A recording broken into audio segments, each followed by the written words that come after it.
നമുക്കറിയാം ഇതൊക്കെ ഓരോ ദിക്കുകളുമാണ്. എന്നിട്ട് പറയുന്നത് അവയിൽ കോൺ മാസങ്ങളായ അഥവാ രാശികളായ മിഥുനം, കന്നി, ധനു, മീനം എന്നിവകളിൽ നിർമ്മാണ പ്രവർത്തനങ്ങൾ ആരംഭിക്കരുത്.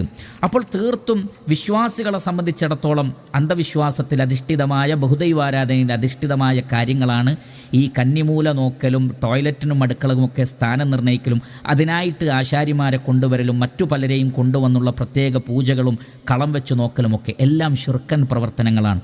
മുസ്ലിമീങ്ങൾ ഒരിക്കലും അതിൽ ഭാഗവാക്കാവാൻ പാടില്ലാത്തതാണ്. ഇമാം മുസ്ലിം അദ്ദേഹത്തിൻ്റെ സ്വഹീഹിൽ ഉദ്ധരിക്കുന്ന ഹദീസിൽ കാണാൻ നബി സല്ലല്ലാഹു അലൈഹി വസല്ലം പറയുകയാണ്, മൻ അത അറാഫൻ, ആരെങ്കിലും ഒരു അറാഫിനെ സമീപിച്ചാൽ, ഇതേപോലെ ഭാവി അറിയാം, അദൃശ്യമറിയാം, നമുക്കറിയാം ഈ പറഞ്ഞതൊക്കെ അദൃശ്യവുമായി ബന്ധപ്പെട്ടതാണ്, അതിന് യാതൊരു അടിസ്ഥാനവും പ്രമാണബദ്ധമായി ഇല്ല. എന്നാൽ അങ്ങനെയുള്ള ആളുകളെ കൊണ്ടുവന്ന് ഫസഅലഹു അൻ ഷൈഇൻ, അവരോട് ഇതേപോലെയുള്ള കാര്യങ്ങൾ ചോദിച്ചാൽ ലം തുഖ്ബൽ ലഹു സ്വലാത്തുൻ 40 ലൈല, 40 ദിവസത്തെ നമസ്കാരം അവരിൽ നിന്ന് സ്വീകരിക്കുകയില്ല. ഇത്